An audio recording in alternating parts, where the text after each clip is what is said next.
What's the most recent investment you've put money into in the business, the coaching space? Um, Coaching,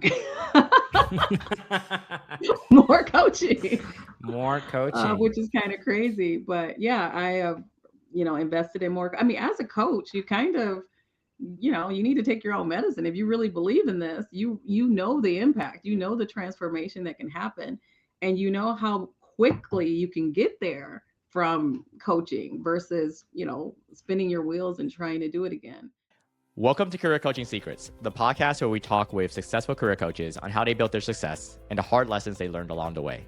My name is Davis Wynn, and I'm the founder of Purple Circle, where we help career coaches scale their business to $100,000 years, $100,000 months, and even $100,000 weeks.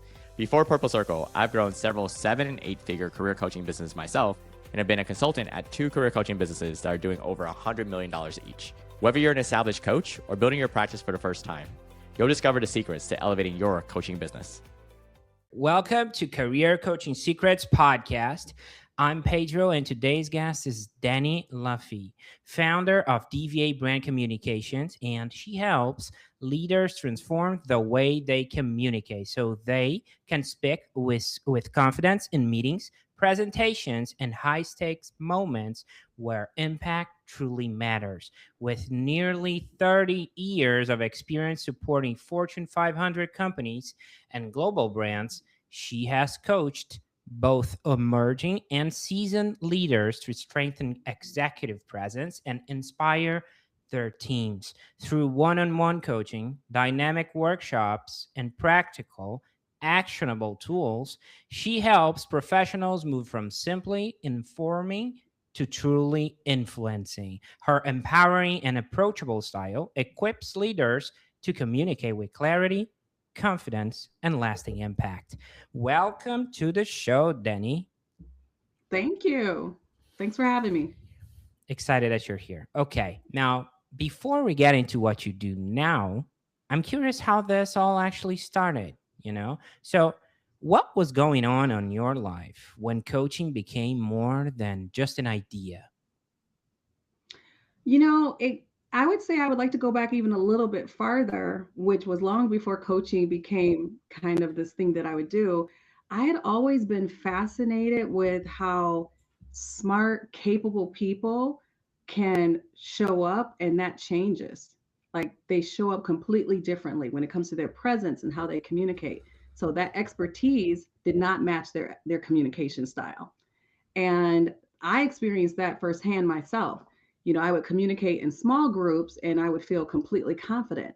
But if a larger group happened to be the case, I would feel nervous and get all jittery. And so I kind of got obsessed with trying to figure out the psychology behind that. Why do I feel this way with this small group? But when I'm in this larger group, everything changes and I'm overwhelmed and intimidated. And I would say that obsession led to what I do right now, which is helping leaders transform the way they think, which makes everything else work perfectly in terms of how they show up. Mm, interesting. I like the difference between a small group and a larger group, right? And the psychology behind it. Yeah, that's very interesting. Now, at what point did it stop feeling like, a side thing or a calling and start feeling like an actual business you were responsible for? Well, I had actually been a stay at home mom for over a decade, and I kind of was feeling like I wanted to get back into the workforce. And I had done a number of different things around communication, public relations, and things of that nature. And coaching just felt like this was going to be the right thing. And it just had this impact for me where I couldn't not do it.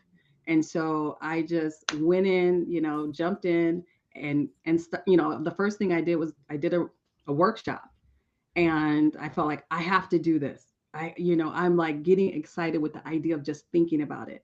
And from there, I went to one-on-one coaching, and I quickly felt like, this is fantastic. But if I want to scale my business, I can't do one to one. I have to do one to many. And then I created some group programs, and it's just been, hitting the ground running ever since. Let me see if I can understand now. Once you were out there helping people, right? who did you naturally end up attracting? When did you realize, yeah, these are the people that I work best with? I kind of set my vision out of who I wanted to work with from the start. And I knew I wanted to work with ambitious professionals.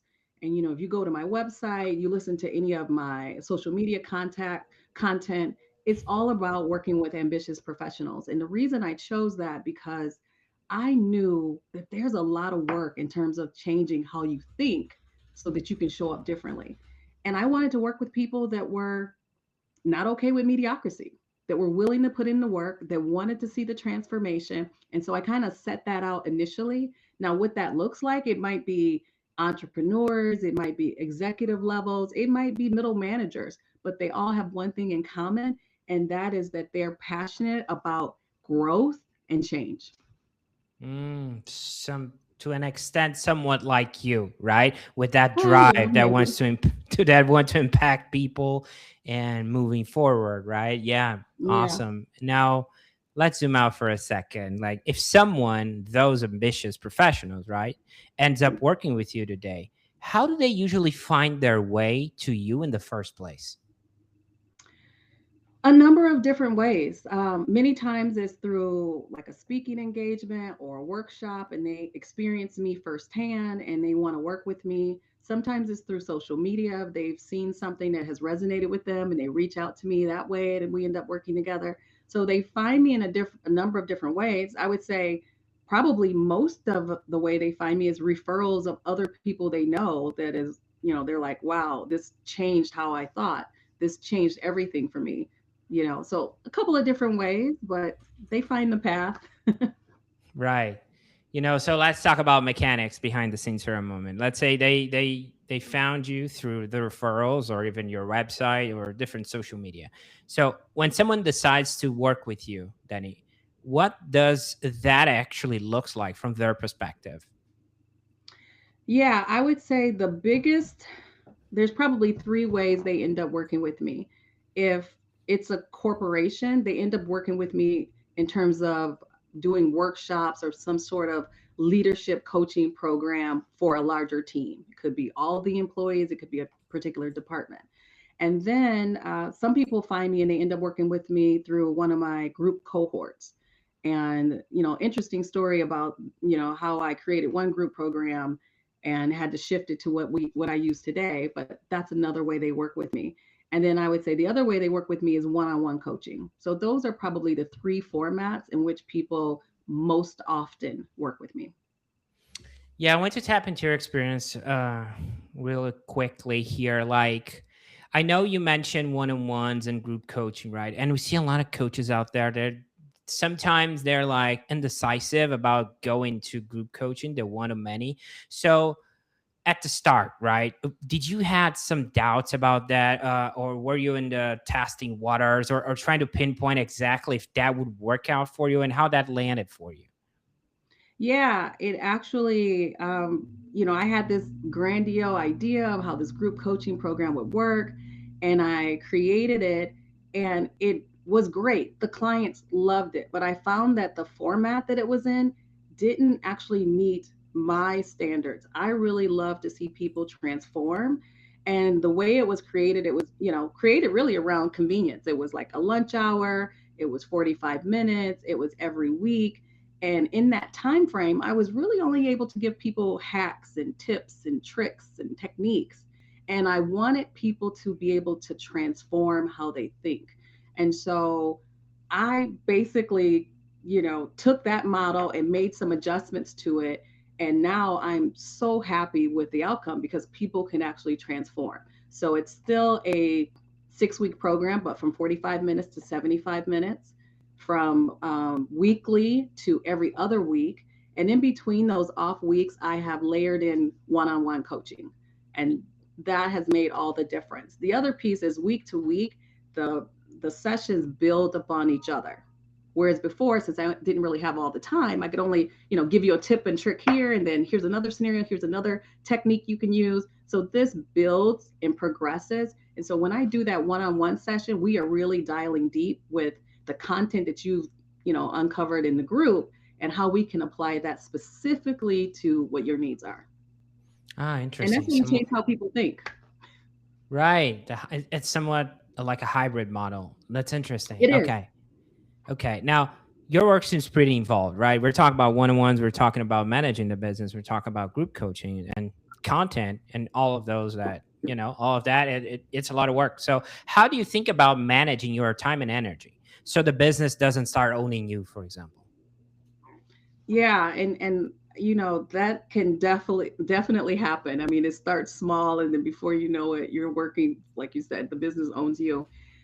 There's a couple of things that I think helped me with that. One, I had had a business before, and that business ultimately owned me. I was, it was telling me what to do, and I didn't like that experience. So when I started this new business, I was very careful to create boundaries. I really enjoy spending time with my family and doing non-work things. So I was deliberate about really only working, 10 a.m. to 3 p.m. in terms of hands-on work. Yeah, there's work that I'm doing behind the scenes, but I don't take client calls or anything like that after 3 p.m. because I want to be able to devote that time to my family and my daughter and all of the things there. So I was deliberate about doing that. And then when things started to get bigger, I Mm. immediately started realizing like I can't do all of these things. I have all these ideas and these things that I want to implement, and I can't do them all. And someone introduced me to a book. There was a book I read that's called the Who Not How. Mm. And when I stopped asking, how do I get this done, and started really thinking about who is the person to help me get this done, things changed. And so I just realized, I need to focus on the things that I do exceptionally well.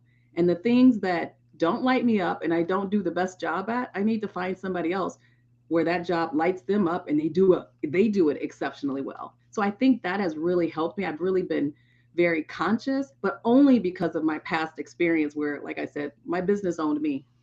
Mm. I love the vulnerability of it, of being you've been there, done that, so you know how it feels in your own skin. So yeah, I love that because it puts you in a position that you can relate to people and understand, hey, maybe you're going down a path that's not potentially very good for you because I've been there. Yeah. So yeah, that's powerful. And And I would say another thing that was interesting to me in that other business that really was like, I don't want this new business to be like that, was I had clients that I just did not like working with. Like yeah. I would, some of them I ended up having to fire them because they were just taking so much of my peace and my serenity, and they were not valuing the insights that I was giving them. So when I got to this point, I was like, yeah, which is why I chose ambitious professionals. I want to Mm. work with people that want to work with me. Ah, the origin of the origin story. Now I got it. Okay. Now, Danny, I'd love to dive in a little bit into your experience, like pricing, right? And offers. Because these are things that every coach evolves on. I'm not talking about hard numbers, okay? I'm just talking to the mindset behind them. Like, this is a very self-worth path, right, for coaches and in service-based industries, because sometimes they look at their calendar, it's empty, nobody's there, and they're like, Lower the not charge price. so much. Yeah, exactly. And do that math that it doesn't really serves them. Oh, if I had a $50 here times 10, I would have X, Y, and Z, so how do you approach that now, and what did you have to learn the hard way to get where you are right now? This is a lesson that I feel like anybody that's in coaching or service, industry is, we all battle with this because I think there is this piece of us that really values the work that we do, and they want everybody to be able to experience that. And so you kind of get into this battle of, I want to be at a price point where I don't want people to feel like they're not worthy of what I provide because they can't afford it. So you're battling this, and I have had to learn that lesson the hard way. Even though I knew better. And there's just been a couple of things that I did. Like I was very strong about my offer, and I wanted it to be premium priced. But one of the things I started doing right away is I said, I'm not going to discount my price. If I feel this kind of urge to offer more, or discount or shave the price. I'm going to find a way to give somebody more versus lowering the price. So, Mm, that way I'm adding value versus discounting what I already offer. Because really, when you think about feeling that need to lower your price, it's really an identity situation. Do you think you're valuable at this mm, price? And if you don't value you, others won't. You're teaching others mm, not to value you. If you always discount your price, then you're teaching others that maybe your regular price is not really what you're worth. So, I've had to learn that the hard way as well. Like, so I was very strict about my premium pricing on my coaching, but sometimes I would want to offer a free workshop. And I offer a free workshop and I'd get like tons of engagement and people signing up. And I'm like, oh, wow, this is the way to go. And then, you know, 70% of the people that signed up wouldn't show up. no And skin in the game. Yeah, no yeah, no commitment. skin in the game. So it's easy. Oh, something came up. I just won't show up. So I changed that to let me offer this workshop instead of it being free. I'm going to offer it at a low price, 25 bucks. And if you come to the workshop, I'll give you your $25 back. But you got to show up. Or I'll donate it to a charity of your choice. But that point makes a big difference in terms of people really valuing the work, because if I actually have to pay for it, I want something back from, I don't want to just throw money away. So there was that Mm, piece. And then there was another book that I read that really talked about structuring your offers so that they're not um, time for money. So that's another thing I did. I didn't want mm, people to be able to say, "Oh, your 12-week coaching program costs this much, so that must mean mm, you charge XYZ per hour." I wanted to offer other things in there so they could not calculate exactly what I'm charging hourly, and that also prevents them from comparing me head to head with someone else. They can't compare me head to head with someone else if they can't pinpoint hours for dollars. Now I'm in a environment where it's just me. I compete against just me. mm. And you're also not treated as a commodity, right? Sometimes we see coaches that are like their fees, hourly fees, are being compared to, I don't know, a plumber, Yeah, a cleaning lady or something like that. It's like it starts to put you in a place that you're being compared to everyone, and that's not a good place to be, right? And yeah, there's start and there's an also, I'm not sure if you agree with that, but it sounds like there's also the outcome is tied to a clock. It's like if I go over 5 minutes, should I charge them the 5 minutes? Or if I end up 5 minutes earlier, am I stealing from my time? That yeah, it makes complex. It makes all the it situation does. so much more complex. And really, really, what people are looking for is the outcome, right? Exactly. Yeah, Yeah. yeah, When that's they are wild. when they're trying to decide to hire you, they are trying to compare dollars and hours, but at the end of the day, they want the outcome. And if they get the outcome, they will think that money was money well spent, and they probably will think if she asked me to pay it twice, I would pay it twice, because the outcome was so dramatic. Exactly. That's interesting. Appreciate that insight. Now, looking forward a bit, Danny, what's the direction you're aiming this business towards? Are you thinking more about growth, leverage, building a team, or refining what already works? What feels most exciting right now? I would say I'm in a scaling season. I'm thinking about how can I impact others, but I'm being very intentional about leaving it open as to what that looks like. So, yes, a team to do more of what I'm doing right now, but maybe it's, executive roundtables, maybe it's retreats, maybe it's, more speaking. And I'm just curious and open to what that will be. What I will say is that it's going to be something that lights me up. It's not going to Mm. be time for money, and it's going to be transformative for the clients. No, I like that. There's always the alignment with you. There's always that remembering about the time you served some people you didn't like it, and you're like, no, Yeah. I'm gonna do something fun with people I intend to work with. Just to be very clear here, right? And I don't want to make it seem like I didn't make all these mistakes the old way. I Right. did. I had to go through those growing pains. And now it just makes it so much clearer for me in terms of making those decisions. And then also, since I work with a lot of clients on confidence, and that really gets into, your inner critic and self-doubt and all of those things, I know how to coach myself. But, Mm, I know that sometimes it might show up as logic, even though it's hesitation. And so I know how to unravel that and say, you know what, that's not really truth. And once I get to the truth of it, then it makes my decisions so much cleaner, so much easier to mm, make. And I'm not tied to, oh, I've done this 25 times and I have to keep doing this. I changed that group program after one session of it. I was like, well, I did a pilot and then I did another and I was like, yeah, this has got to change. mm. And Nice. I'm okay with that. I don't have to do it the way it's been done before. No, that's great. And even when things are going well, there's always something under construction. So, what's the main thing you're actively working on or trying to improve in the business right now?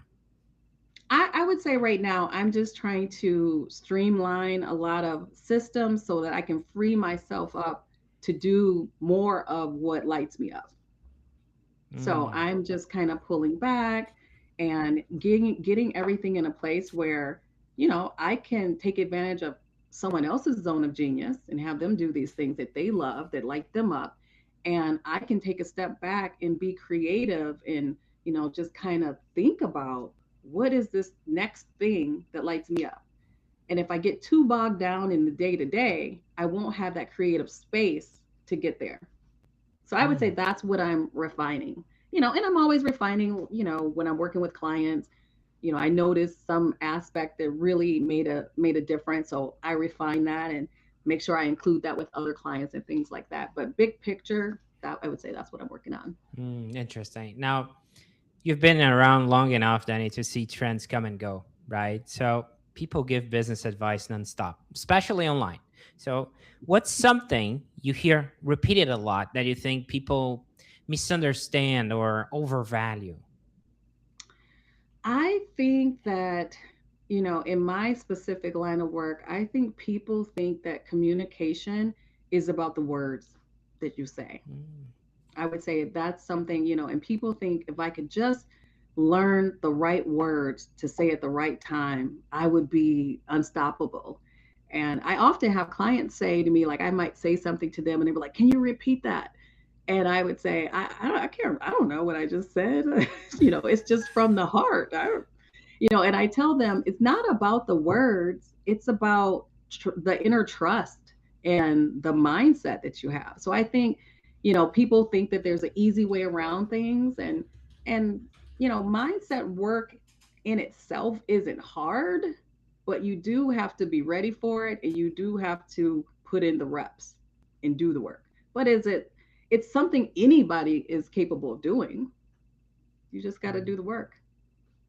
I mean, and even if you repeat the words, it's not the same energy, right? It's just Well, and it's my words. It's not your words. It's not the way you exactly. would say it. Yeah. And so, yeah, I Interesting. would say that's it. Just kind of understanding what you want to say versus the exact words to say it. Mm, okay. Interesting. So And I would say for you, Pedro, let's say you have a story that you've told a ton of times. You had this really mhm. memorable birthday, and you've told that story to many people, or you've told people how you met your spouse. You don't tell that story in the exact same order with the exact same words every single time, but the essence, the context is the same. The outcome is the same. It's like that. Mm, interesting. I love that. Yeah. And on the flip side, what's something boring or not as hyped that you wish more people actually paid attention to? Oh, that's a good one. What is something boring that I wish people ever, paid more attention to? I mean, I feel like I sound like a broken record, but it's taking that time to get to know you, and creating the mindset that you want, creating the identity that you want. If you want greater Mm, things, sometimes it might be just thinking about what is the type of person that would have these greater things. And I think one thing that we don't do enough of is we don't celebrate our progress enough. We work towards goals all the time, and we're always, even when we reach a goal, we're like, yay, we got there. Okay, the next goal, the next goal, the next goal. And I think taking that time to like look at what we've accomplished and celebrating that is something we could spend more time doing. And if we looked back at all the progress we're making, it's huge. But if we keep looking forward, it always looks like something we're grasping for, something we're reaching for, something we're pursuing.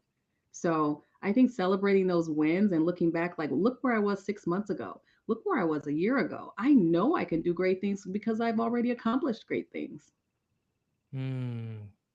Yeah, sometimes it feels like we take stuff for granted, right? Like Hmm. we go into these big shifts in our life and we just shrug and just keep moving forward without realizing the impact they actually had. Like for me, for example, I have two kids, so sometimes I just need to take a look, be more present, look them in the Yeah. eye, and realize, hey, these two small miracles right here, take a minute to take a look at them properly. So yeah, definitely, I really like that. Yeah, you make Yeah. you're I guess that would seem boring sometimes. It seems boring on the top layer, but when you actually do it, so impactful. And here's the thing, I think, because I talk with Gas in this show, and we were talking sometimes about goals, right? And when they ask people about their goals, it sounds like more often than not, people only had like surface level goals. Like, oh, I'm gonna buy a house, I'm gonna buy a car, and they don't even ask themselves what's the real deal behind that, right? If you peel Yeah. off what's under the hood that is actually driving that force. Do you see like that Hmm. sometimes? Yeah, yeah, I see that a lot. And sometimes I have to work through that with clients because you think you want the car, the house, the money, all of these things, but really what you want is the feeling behind what you think all of those things will make you feel. Mm, What is it? What's the feeling behind it? How does it feel to drive the car? How does it feel to be in the big house? How does it feel?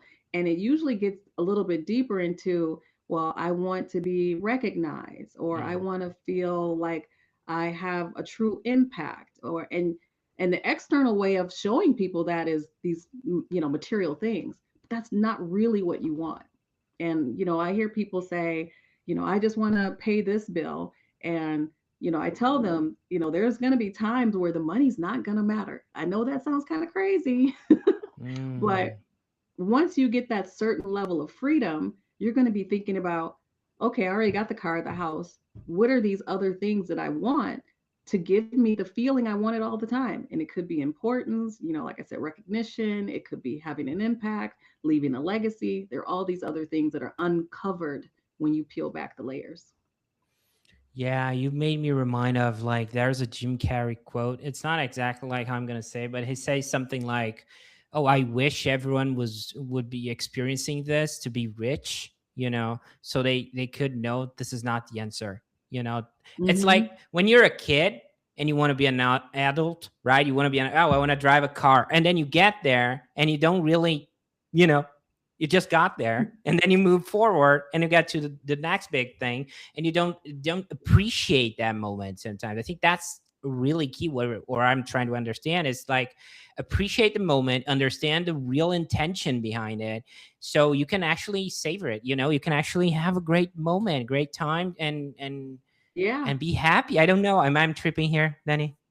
No, no, that's it. I mean, I think that people have this idea of what, happiness is, and they have these it's an idea. It's just that. It's an idea. It's not actually what it is. And so when you get to this one point, you think, "Oh, this is the thing. I want it."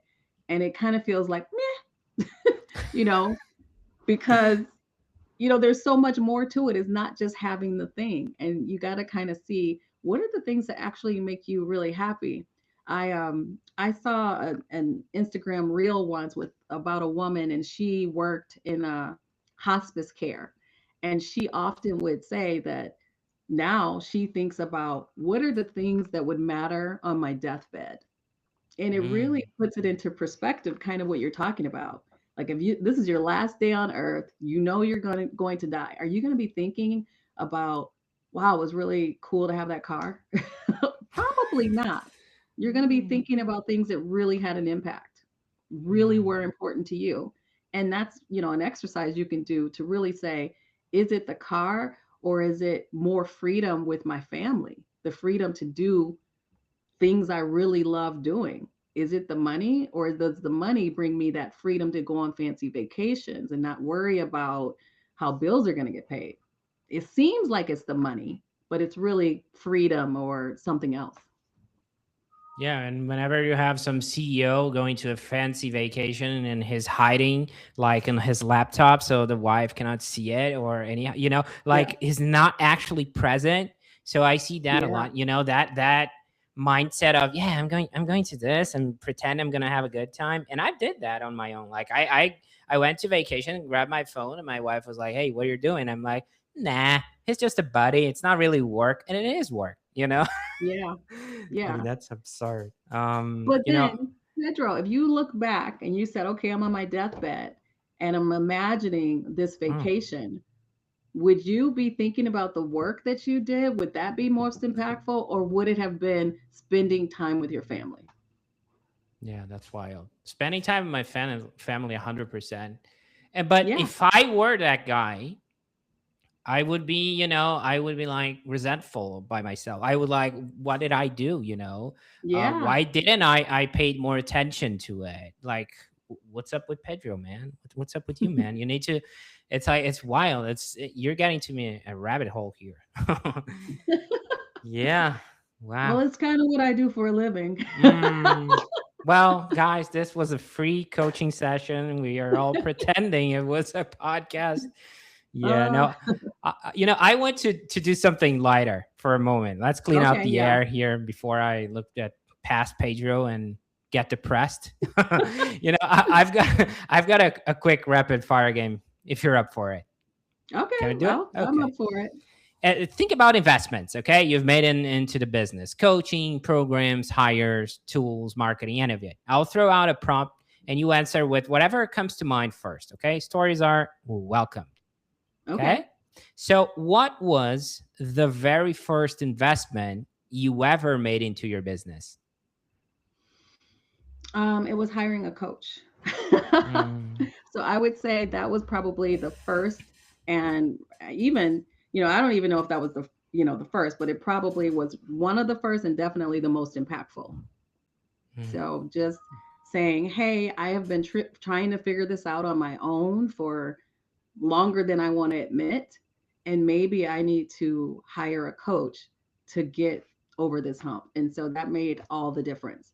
And that particular coaching, which I'm sure a lot of your guests and coaches in general, was really about mindset. It was slightly different than what I teach, but mindset nonetheless.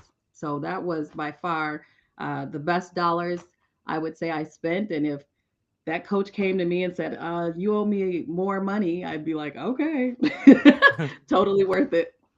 take it. Okay, interesting. And what's the most recent investment you've put money into in the business, the coaching space? Um, Coaching,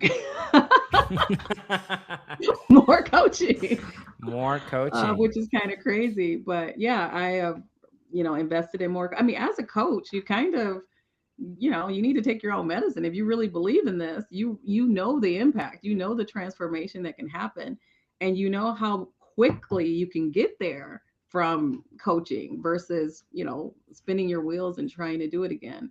But I'll backtrack my old answer from coaching and say probably the first investment I made is just professional development books.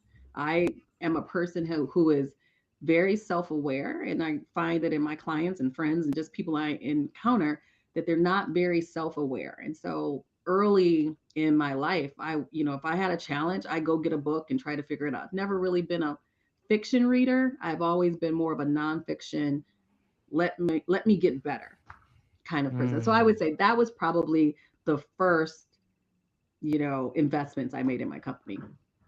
mm. Okay. But nonetheless, they all were investments in me. Yeah. No, yeah, you got to practice what you preach, right? So it makes perfect sense. If you're talking and about coaching someone and you're talking about, personal investment, self-investment, it's only fair you do the same, right, Danny? Yeah, I agree. I agree. Yeah. And You know, sometimes it doesn't seem like it's the best way, but yeah. because sometimes you're at a point where you want to go faster, quicker, cheaper, and coaching is never the cheaper option. Hmm. Okay. And last but not least, because you kind of skipped one of mine, I was going to ask the one who paid off the most, but it is the coach, right? That you Yeah. mentioned. So let's get to the last one. What's one investment you'd think twice about if you could rewind, like get my money back? Oh, if I could get my money back, an investment. That's a tough one. It's a tough question for me because I don't genuinely live in regret. I genuinely live in what nugget was I able to pull out of that. Hmm. So I would say probably if I could get my money back, there was a program that I did, years ago, and someone told me that knew me very well that based on my personality, they didn't think I was really going to get what I wanted to get out of this coaching because they had taken it before. Hmm. And it was like 3 days and multiple hours and all of these things. And it did not yield the transformation that I wanted it to or the answers that I wanted to. But because I'm a person where I have to feel like everything happens for a reason and there was something there, one of the things that I pulled from that I said, well, okay, this makes it worth it to me was I was able to see a lot of people that were just hurting and broken and sad and had gone through very traumatic times in their lives. And what I took from that is a feeling of gratitude like, Hmm. wow, look how good I have it because I could have gone through some of these things that other participants did go through. And sometimes you can feel so far away from somebody who had traumatic things. And so that really brought that front and center for me. And, in terms of what I wanted to get out of it, yeah, I would want my money back. But did I get something out of it? Absolutely. Hmm. I love that. Okay. Now, hearing those side by side, how has your mindset around investing in the business changed over time? And I think it's more interesting if we compare the previous business to now in the coaching business because you recently shift like 2 to 3 years, right? To the coaching business. So I want to see old Danny, like old school Danny on the first business compared to now. If you have changed the mindset or it's still the same. Completely changed mindset. My old business, I was chasing clients and just trying to make money and trading hours and discounting and doing whatever I thought would yield more clients. And now it is a completely different mindset. I trust myself more. I'm more self-aware. I recently met with someone and this is just kind of a telltale sign to my mindset. And I was talking to them about coaching, and they were kind of, well, maybe I want to coach, maybe I want to work with you, maybe I don't, da, da, da, da. And so they were like, well, after this conversation, they said, well, if you can send me some stuff, and maybe I'll take a look at this, and I was like, oh, I'm sorry, I don't chase clients. Mm, You either want to work with me or you don't, and that's fine. But we've sat here for an hour, and I'm not doing anything more. If you're mm, my client, at this moment, and if you're not, that's perfectly fine. And I don't think mm, I ever would have had the courage to say that in my old business. I would have been trying to figure out all the things that this person wanted me to do, jumping through all the hoops that I needed to jump through to see if I could get this client. And that's completely different now. sounds like scarcity mindset versus abundancy mindset. And that's a shift that makes a whole lot of difference, right? Yeah, I would say that's it. I didn't want to get into law of attraction and all of that because it can seem a little woo woo, but since you brought it up, yeah, abundance versus scarcity. So in that past business, I was very much in a scarcity business, a Mm, scarcity mindset. And, it was making me perform and do all sorts of crazy things to get what I wasn't sure, I guess, that I actually deserved. And mm, now I'm in an abundance mindset. And I believe that the right clients will find me. I will show up in the best way. And if they're not my client, I'm hoping that I can connect them to the coach that's right for them, because I still want you to transform. I still want you to get what you want. And so it's just a completely different mindset. I love that. Now, before we close this out, Dani, if someone resonates with what you shared and wants to follow your work, where should they go? They should send me $7 to $8 million to, I'm going to give you my Cash App. Just kidding. They can find me on my website, which is branddva.com. You joked about some people call it brand diva, but there's no I. But I would say, or they can find me on LinkedIn. I have a pretty good TikTok following. I post, regularly, but the website, or, they can email me, dluffey@branddva.com. Okay, great. There were a few moments from this chat that really stood out to me. I would say, first of all, I like how clear you are about the people you want to serve, right? The ambitious professionals. And down the road, the podcast, you showed me why, right? So I really like that.